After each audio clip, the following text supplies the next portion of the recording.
folks, I'm Steve Levitt. Welcome, and I'm going to be performing some excerpts from the historical fiction story and book Journey to the Mountain, A Roots Tale, which tells the story of the ethnic and cultural roots of the American folk dance we call clogging.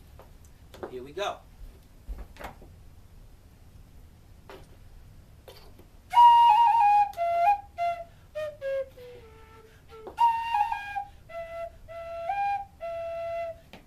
Time ago, long before any settlers came to America, native peoples lived all across what we now call North Carolina.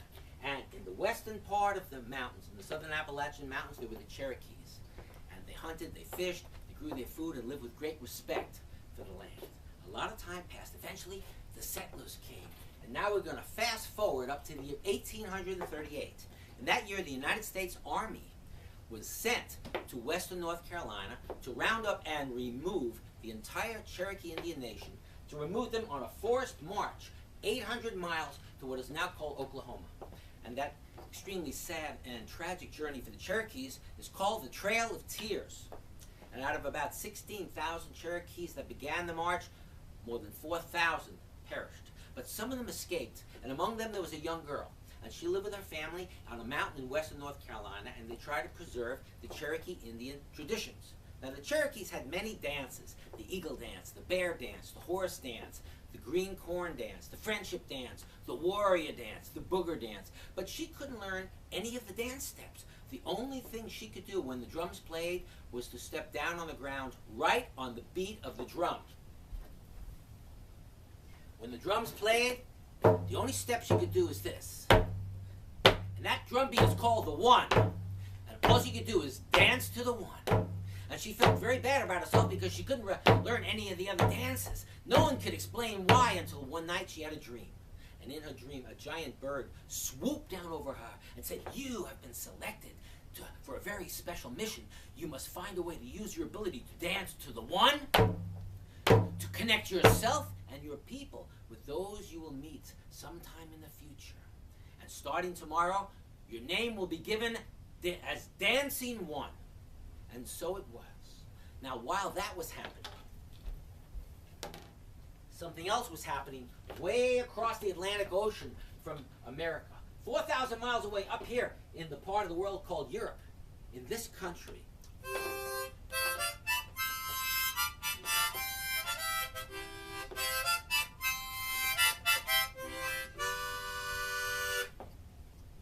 In the northern part of Ireland, in the part we call Ulster, there was a young boy, and his name was Tommy.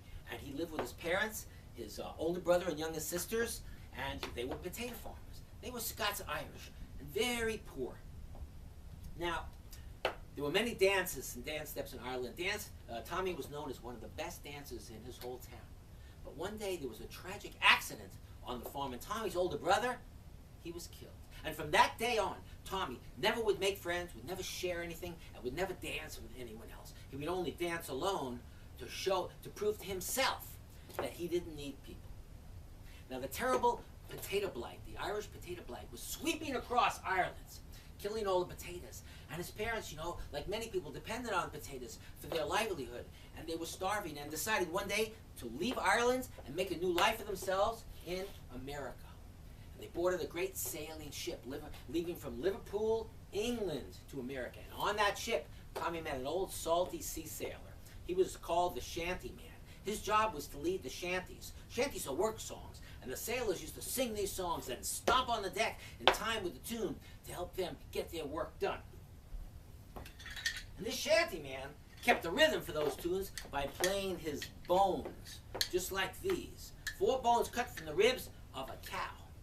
And to raise the anchor, the sailors would gather around this big wheel, and they'd push on the spokes of the wheel, and as they turned it, the anchor would come up. And they sang this song to help them get the work done. What do you do with a lazy sailor? What do you do with a lazy sailor? What do you do with a lazy sailor? Early in the morning, way hey, up she rises, way hey, up she rises, way hey, up she rises early in the morning. Hose him down with ice cold water, hose him down with ice cold water. Hose him down with ice cold water early in the morning. Hey, hey, up she she rises way, hey. Up she rises way, hey. Up she rises early in the morning. When they arrived in America, they came into the port right here in New York City. But his parents, you know, they were farmers. They didn't want to live in the city. They wanted land. And they met a man. He had come from Germany to America. And he, too, was looking for land. And he had a great big wagon. And he was heading west to Pennsylvania. And he had room. He said he would take him. And so Tommy and his family got in that wagon heading west. And as they traveled west, that man from Germany had brought a violin with him. And he was learning some American fiddle tunes. And he sang this tune. Found a wagon, got some horses, now I'm heading west, of course. To the west is where I'm bound, heading to Pennsylvania now.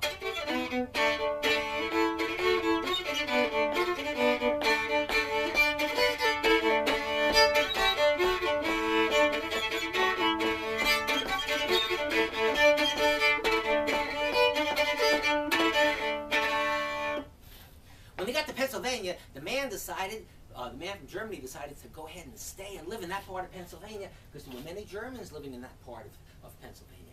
And Tommy's family bought the wagon and they headed south down the great Philadelphia Wagon Road, leaving Pennsylvania, okay, going down through Maryland into Virginia and finally down into North Carolina. While they were traveling south, something terrible happened to Tommy. Tommy was sitting in the back of the wagon. His feet were hanging out the back edge. The wagon bounced. Tommy was thrown down on the ground. Hit his head. He was knocked out. Okay? And while he was lying unconscious on the ground, and his family was so worried, a great vision came over Tommy. And in that vision, a great Celtic warrior spoke to him and said, Tommy, you don't share, you don't make friends. You show off your dance steps, you know, to prove you don't need people. No one can have a happy life like that. To teach you this lesson, when you awaken, you will not remember any of the Irish dance steps you once knew. You will only remember one step, just part of one step, and you'll not be able to dance well to the music. But your challenge will be to take that one step and find a way to use it to reconnect yourself to other people. Well, Tommy woke up, he recovered, and they continued south. And when they got into North Carolina, they turned west to the mountains. As they were heading west, Tommy met a man who could make rhythms with his hands. And Tommy asked the man to show him one of those rhythms, and the man said, sure, Tommy, here's an example of something I can do. Ham bone, where you been? Around the world and back again. Ham bone, what's that sound? Playing my rhythms, round and round. Ham bone, ham bone. Bone.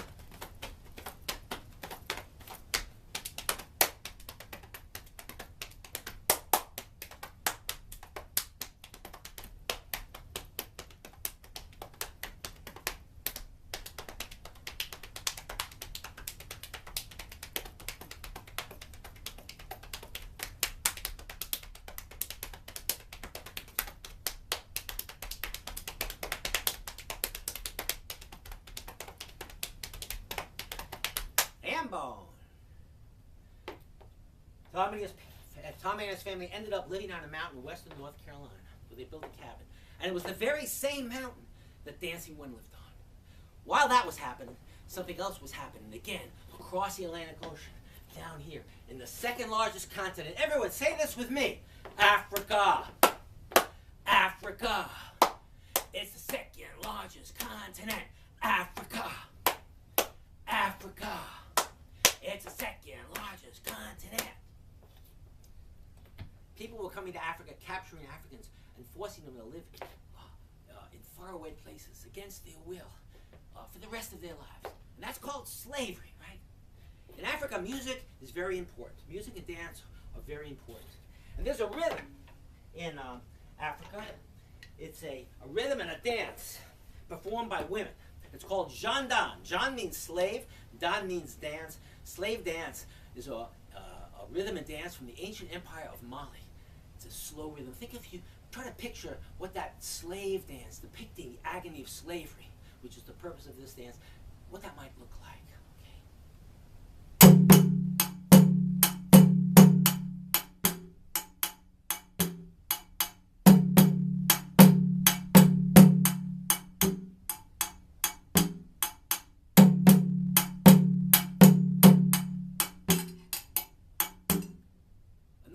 called Wallace-o-Don. Wallace-o, freedom, Don, dance. Wallace-o-Don is freedom dance. Escape from slavery.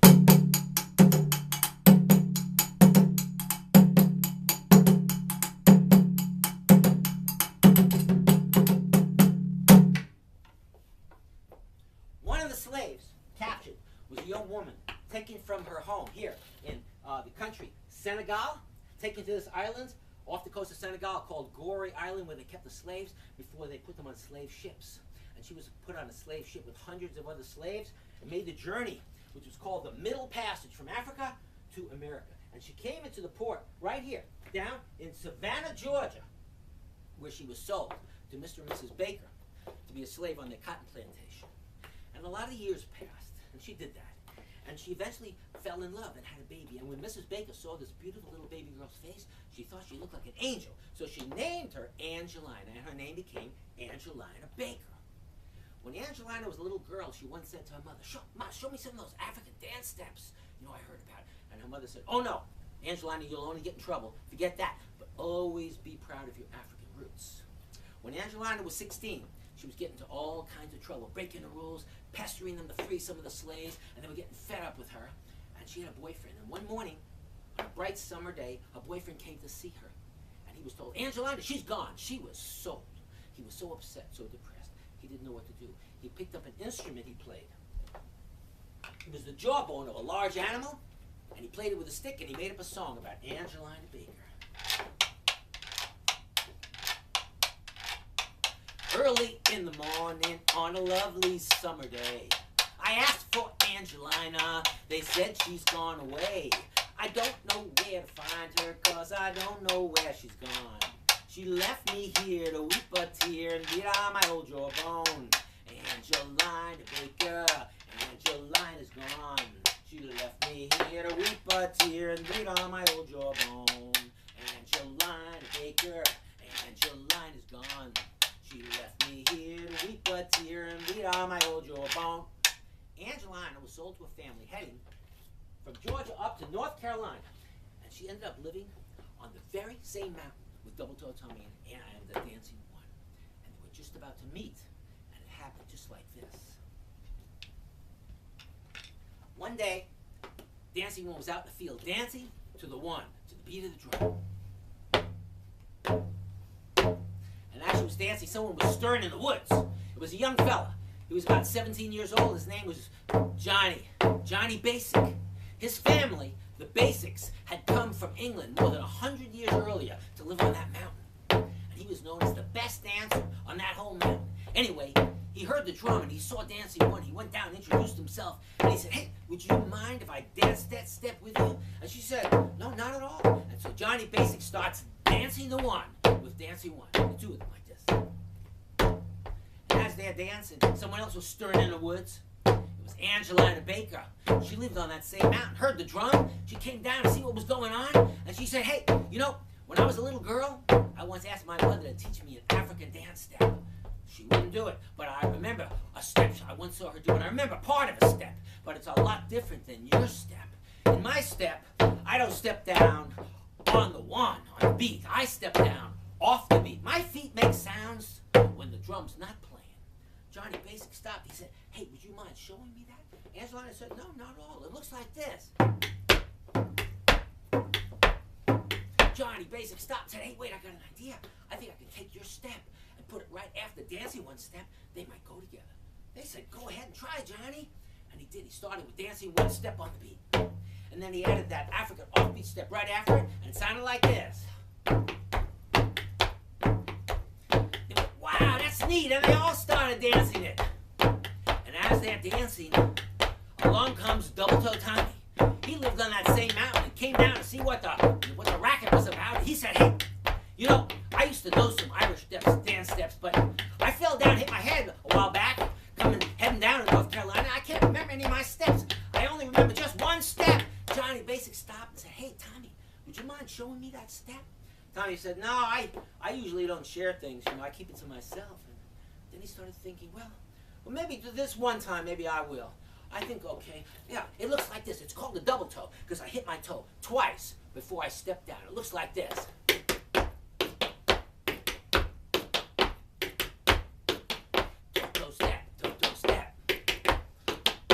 said, hey, wait, I got an idea. I think I could take your step, Tommy. I could put it in front of the other two steps. I think they might all go together. They said, well, go ahead and try. He said, thanks. Johnny Basic starts with dancing with step, right on the beat. He has that African offbeat step right after it, and it sounds like this, just like before. Now he takes that double toe and puts right in front of it, and it sounds like this.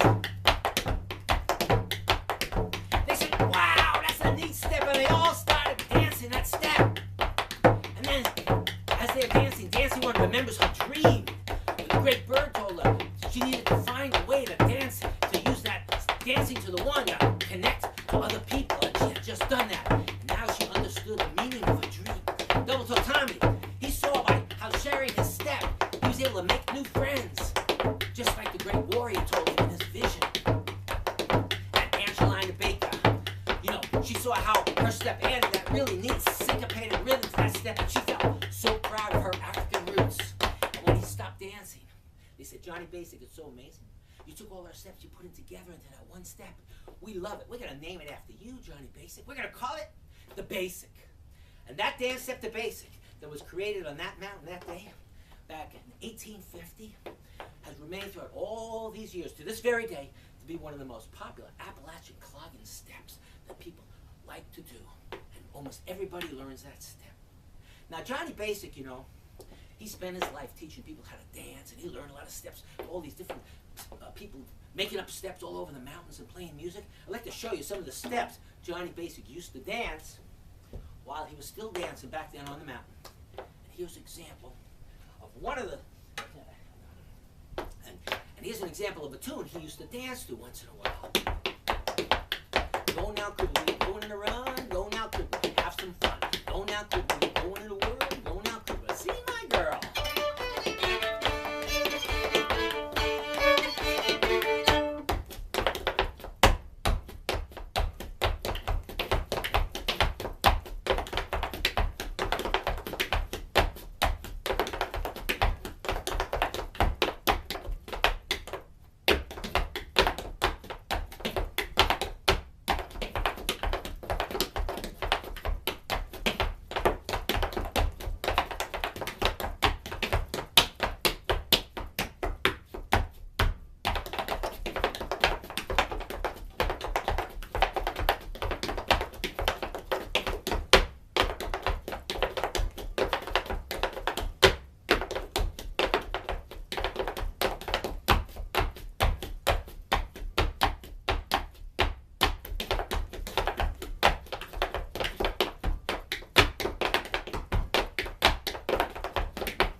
Johnny Basic lived to the ripe old age of 83.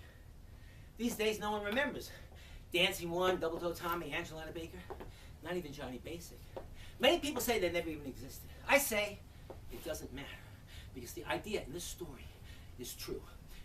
People came from Native America, the Cherokees, and from Europe, English, Irish, Scottish, and others, and the Africans from Africa. And they all mixed together in that great big melting pot in the southern Appalachian Mountains of North Carolina and surrounding areas. And they all brought with them their music and their song and rhythm and dance. And they learned from each other. And out of that great big melting pot was born a brand new form of American dance, which has survived to this very day. And today we call it clogging. And Johnny Basic lived long enough to be able to see people start taking their individual steps and do it in the group dances like the set dances and the square dances, but he wasn't around long enough to see the real development of team clogging, and then precision team clogging, where all the members of the team do the same step at the same time. And he wasn't around for the great folk revival of the 50s and 60s, and when he wasn't around to see the green grass cloggers on the scene, with all their great jumps and high kicks, and offshoots from the green grass cloggers, like the cane crate cloggers and the apple shell cloggers. And he wasn't around in the last 10 to 15 years, just right recently, when clogging has been influenced so much by Irish and Canadian step dancing, Cape Breton step dancing, and hip hop and funk and street dancing.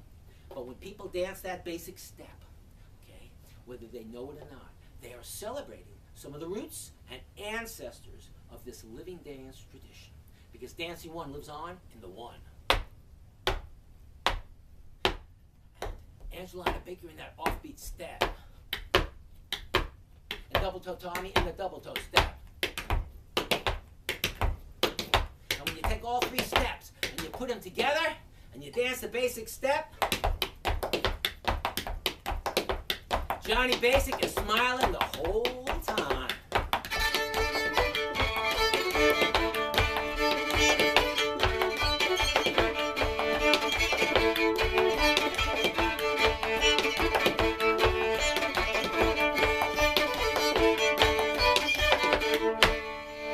Thank you.